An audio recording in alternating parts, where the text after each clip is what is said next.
কয়েকদিন পরেই আসতেছে আমাদের বড় একটা উৎসবটা হচ্ছে ঈদুল আজহা। এখানে আমরা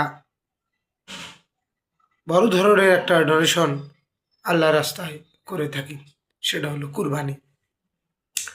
প্রতিটি মুসলমান যাদের সম্বল আছে, স্বার্থ আছে, তারা কুরবানি করবে।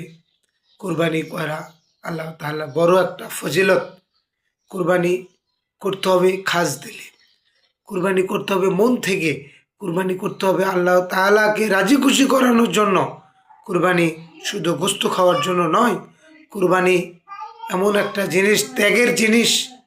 কুরবানি আল্লাহ তাআলা খুব পছন্দ করে।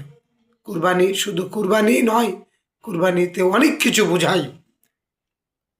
আশেপাশে এমনও মানুষ আছে একবেলা গোস্ত দিয়ে ভাত খাওয়ার তৌফিক নেই, অথচ কোরবানির সময় আমরা আমাদের ফ্রিজ ভর্তি করে খাবার রেখে দেই, মাংস রেখে দেই, গোস্ত রেখে দেই। আল্লাহ তাআলা কি এই জন্য কুরবানি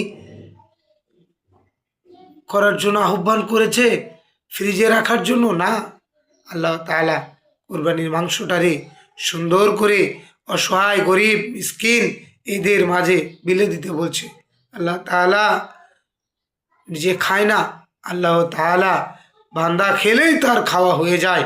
আল্লাহ তাআলা প্রতিটি মানুষকে সঠিক জ্ঞান বোঝার তৌফিক দান করুক, আমিন। আসসালামু আলাইকুম রহমাতুল্লাহি ওয়া বারাকাতুহু।